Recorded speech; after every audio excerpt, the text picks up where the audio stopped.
while you're pointing the finger, right now in your local masjid, in your local mosque, MI5 is in there. Please. That's small time stuff. You see the black man? You see this black man here? We're not like you, man. We're not weak and soft like you. We are the people who have survived 400 years of the most vicious treatment ever meted out to any people on this planet. And we're still looking good. We're still standing strong. We are still the best looking. You wish you could have a tan like this. You wish you could have a square shoulders like the black man. Oh, you wish. Understand that the 400 years that we went through, it didn't make us behave like you. But right now, in your masjid, in your mosque, MI5 is in there. Mossad is in there. CIA is in there. FBI is in there. And they look like you. They grow the beard. They got kufi on. They got jalabia. They got jalabia. They speak Arabic. Because, by the way, Shaitan speaks Arabic too. For those of you who say, oh, you lot are not real Muslims because you don't speak Arabic. Shaitan speaks Arabic. And he speaks it very well. And so, the enemy is in your mosque. And the enemy right now, by the way, he's been doing this to black people for years. But he's now doing it to you all now. But he's in your mosque and he's recruiting you. Have you not noticed how all of the so-called jihadists, how all of the so-called bombers and terrorists, have you not noticed how when, after the deed has been done, how when you read the news reports, how all of these so-called terrorists have always got a relationship with the security forces. How they always knew them before. Because what you don't know is that these people have been recruited and they have been sent in because many of them are ignorant like most religious people, and they can be manipulated to become emotional and crazy. And they go and do crazy things thinking that they're doing Allah a favor. Some of you come around here talking about, oh, some of you hate the Nation of Islam so badly. Some of you are thinking about performing some kind of jihad on us. You're so silly. You're so silly. Oh no, we've heard it. We've heard it. They call us kufr, kafir. They call us all kind of ugly names. They follow us up and down the country when we're speaking in universities. We've heard it all. But let me tell you something. You can call us names all you want. Makes no difference to us. We know who we are. And what we're saying to you is that while you are wasting time trying to target the Nation of Islam, you are being targeted. And your Islam is finished. It is finished because you have allowed the enemy, because you love what you, let me tell you something. I'm talking to the Arabs and the Pakistanis in particular. You love the white man so much that you think that this white man, when you can recruit a white man into Islam, you're so happy. You're so happy. But this white man, he hates Islam. Islam to him is the enemy. Islam is the only thing that stands between the white man and the white man's total hegemony on the planet. He desires to control the entire planet. Did you know that during the time of Saddam Hussein?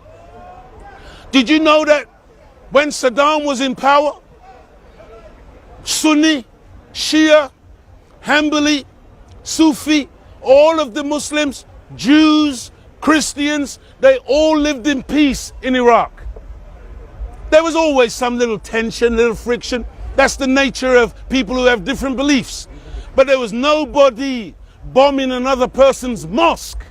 There was nobody on this sectarian violence. But in 2003, after Tony Blair, the demon, in this book, Almighty God Allah declares that Shaitan is your open enemy.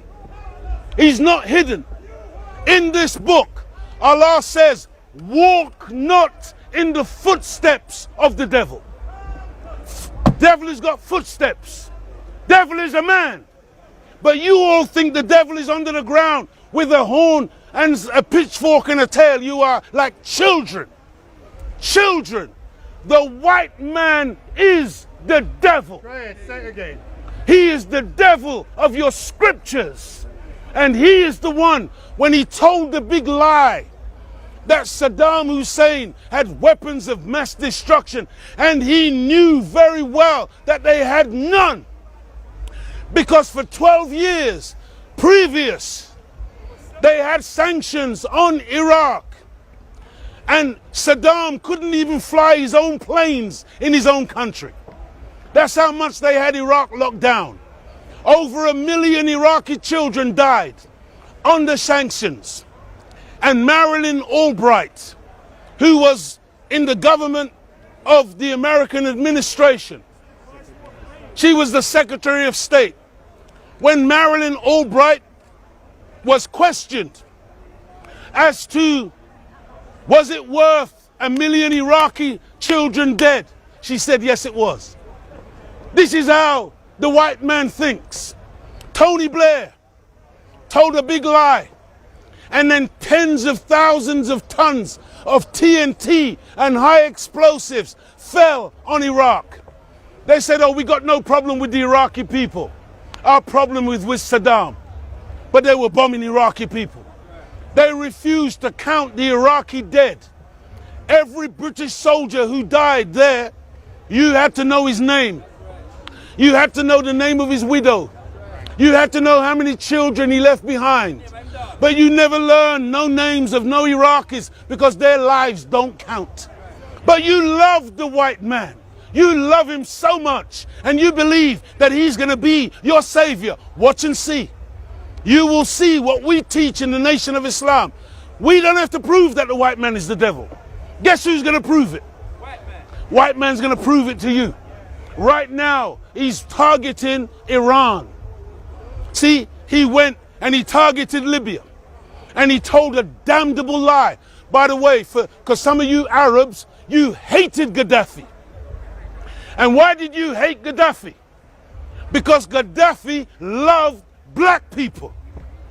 Gaddafi is the only Arab leader who has ever apologized for the Arab involvement in the Holocaust of the black Atlantic slave trade. Gaddafi, he's the only one. That's why when he wrote Wear His Robes, he had the outline of Africa on his robes. Gaddafi, who saved Africans over $500 million a year by putting up the first African satellite and making sure that Africans could make phone calls. Making sure that's called a mischief maker. They can't help themselves. They've got to be the center of attention. That is the nature of the white man. He's an overgrown child. This is how he behaves. So, Gaddafi, in Libya, for those of you who don't know, I want to tell you, in Libya, when you got married in Libya under Gaddafi, you automatically got £5,000 as a couple to help you to start in married life. Under Gaddafi, when you wanted to be a farmer in Libya, you got free farm equipment, free land. In Libya, you paid no rent. No Libyan paid rent under Gaddafi. Okay? Every Libyan under Gaddafi got money from the oil revenue that came into that country. Every Libyan, every month, got a stipend in their bank account from Gaddafi. Gaddafi refused to house his mother and father until every Libyan was housed. Until every Libyan was housed, Gaddafi's parents lived in a tent.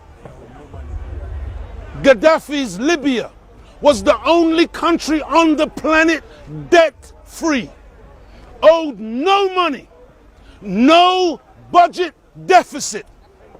Gaddafi. This is the wicked, horrible dictator, the mad dog of the desert, because you love what the white man says, right? You love to read the white man's newspapers, watch the white man's news, and you get so taken in, and you believe that this white man, he's such a truth teller. He's a damnable liar. He is the biggest liar on the planet. By the way, if you ever want to tell when a white man is lying, just when his lips move. His nature is lies. That's his nature. But you all continue to love him. He enslaved us as black people. Now they targeted Syria. And Syria, before they targeted Syria, they said, places like Damascus, they said Damascus was like Paris. And Syria was mostly secular. It wasn't even like a very religious Islamic place, very secular, very beautiful place. Assad is married to an English girl. They were very, very calm. The only problem with Syria is that they opposed the apartheid regime in Israel. And so they were a thorn in the side of Israel, Netanyahu and the boys. And so Syria is now targeted. Syria now is destroyed. And they told you that, oh, they're attacking Syria because they're trying to save the Syrian people from they're trying to save the Syrian people from Assad, the wicked dictator. The same way they were saving Libyans from the wicked dictator Gaddafi. The same way they were saving the Iraqi people from Saddam, the wicked dictator. By the way, Saddam, who they put in power in the first place. And them and Saddam, they were good friends. They used to be in bed together. But then they fall out. They fall out. And when you fall out with the white man, who you think is your friend, then you will see the true nature of him. And so, I'm going to close soon. Then you can ask your question. But I just want to get this point across. That you all need to understand that you don't understand what's going on the planet. But I'm telling you what's going on. The white man's world is finished. It's finished. Brexit is one of the signs of the end.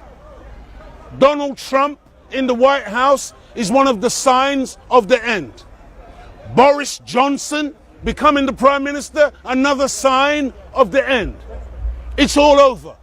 They are confused. Their governments are confused. They are at one another. And Europe will become a theater of war. Europe is going to war.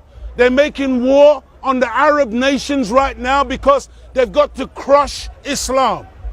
Islam is the only thing that stands in the way of them having total domination on the planet. It is not a war on terror, it is a war on Islam. Anyone who says, La ilaha illallah, Muhammadur Rasulullah, you are a target of this enemy because Islam, because you see, if you're a true Muslim, see, the true Muslim is formidable. The true Muslim is not a terrorist. But the true Muslim fears no one and nothing but God. And they can't have that because you have to bow to the white man. The white man sees himself as the Lord of his world. He wants to be the world's policeman. That's why right now he's down there in the Gulf, off the coast of Iran, making trouble. Imagine they send all these aircraft carriers down there with warplanes flying into the airspace of Iran. And then at the same time, they're telling you that Iran are the ones who are making trouble. Why is it? Why is it? Why is it? Why is it that the white man has got military bases in everybody's country? How comes no other people have a military base in anybody else's country? Why is Britain? Why is Britain? By the way, did you know that this country from one end of this country to the other end of this country, from, what do they say, John O'Groats?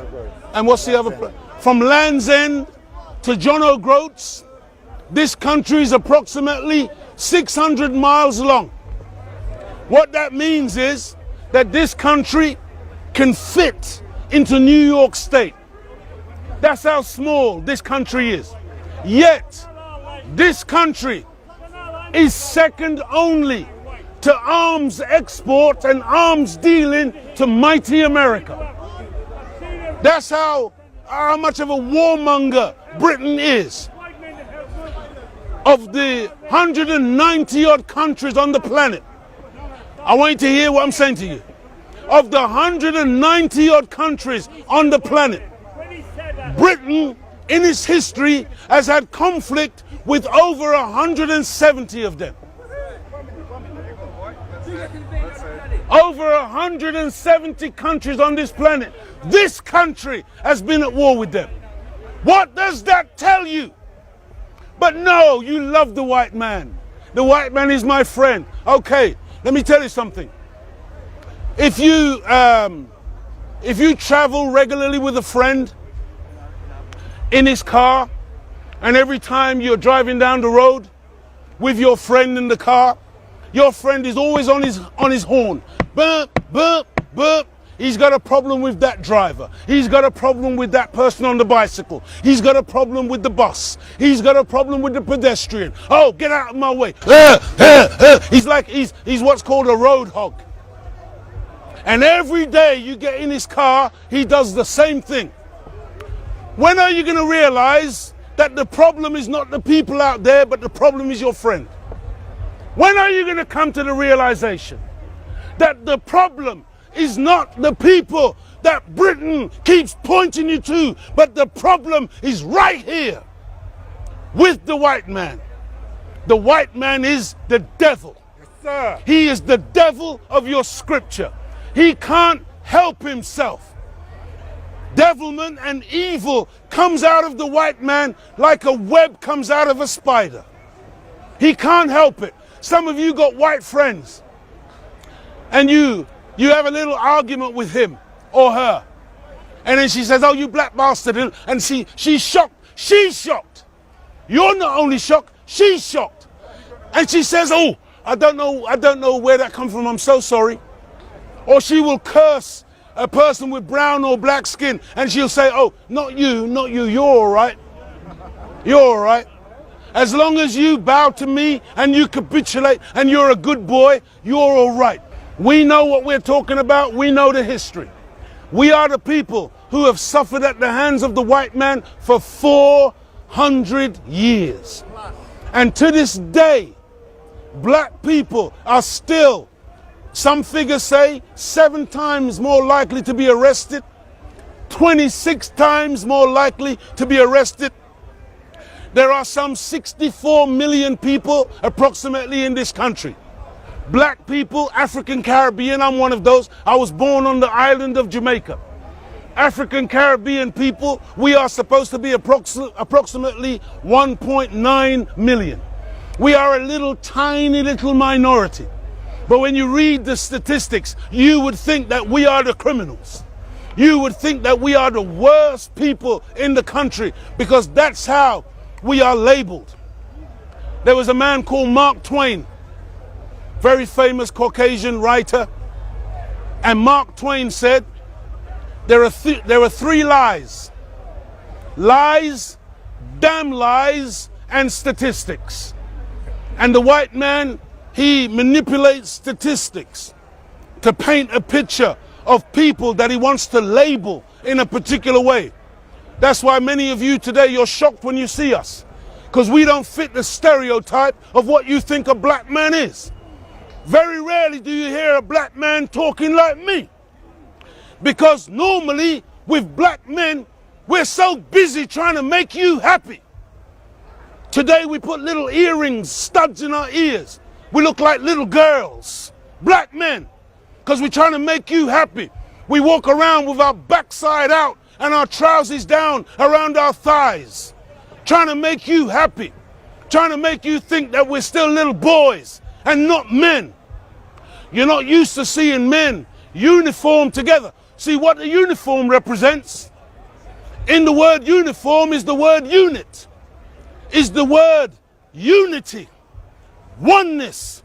Those policemen there, none of you will dare and go and slap one of those policemen around the face now. Why? Because you know that if you slap one, you got to slap all. Because they're joined together by a radio where there's about 27,000 more attached to that radio. And what we're sending the message when we put on the uniform is sending to any potential aggressor, the day of picking off black people and murdering us and killing us, those days are over. We are soldiers now. We make no apology for being in unity and standing together and doing something for ourselves, for our children and our wives. And we want independence from this wicked state. You're talking about Brexit. We're calling for Blacksit. Blacksit. Blacksit. Blacksit. Separation. We want land of our own.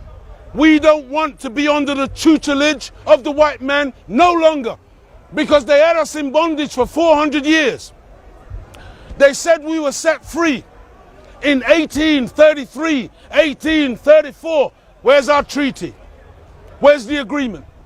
You see the big argument going on over Brexit, and they're trying to get an agreement, and they can't get an agreement. Where's our agreement? Where's our freedom charter? Who negotiated our freedom? Because we have never been free. And we today say that the black man must go free. And we're calling on you, black man, to become a part of the army of God. I gotta say to you, black man, I know you think that you're a Christian, but remember the story of Kunta Kinte. Kunta Kinte was kidnapped in Africa, and he was brought on a westerly course, and they beat him and maimed him until he accepted the name Toby. Understand why the white man gave us his name. In the tradition of marriage, when a man and a woman get married, traditionally, because they're changing traditions all the time now. Now women marry women and men marry men, and soon they're going to be marrying children. I saw a documentary where a white man married a dog. I'm not lying, this is true. I saw a documentary where the white man said he was in love with his horse. This is the kind of world that we live in. And so the tradition is that the woman discards her maiden name and she takes the man's surname. The reason she takes his name is because that woman now belongs to that man and that man belongs to that woman. The reason the white man gave us his name is because he's saying, I own you. It denotes possession. He's saying that he owns black people. And we as black people, the reason why Malcolm Little became Malcolm X is because the most honorable Elijah Muhammad gave him the X. He was Cassius Clay, but then Elijah Muhammad made him Cassius X, and then he gave him Muhammad Ali. I was Leo X. Now I am Leo Muhammad. We go through a process of study to graduate and to qualify ourselves to wear the name of God. The name Muhammad is not a lightweight name. It's a very powerful name. It means one who is worthy of praise and one who is praised much.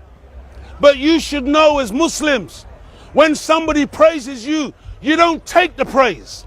You say, Alhamdulillah, all the praise belongs to Allah. But the name Muhammad means one who is worthy of praise. And the name Muhammad means war. War. Because when we accept God into our lives, it means that we divorce ourselves from the control of Satan. And Satan wants to control everybody. And so immediately you're in a state of war. Was that my butterfly again? Butterfly loves me, man. That's good. I'm not going to deny the butterfly's love for you. There you go. And he's not getting swatted. Because whether you know it or not, those of you who say stuck for Allah, Allah could never come in a man. Allah is in that butterfly. Allah is in everything. And when you kill the creatures, you don't understand that you are snuffing out the power and the energy and the spirit of God from the creatures.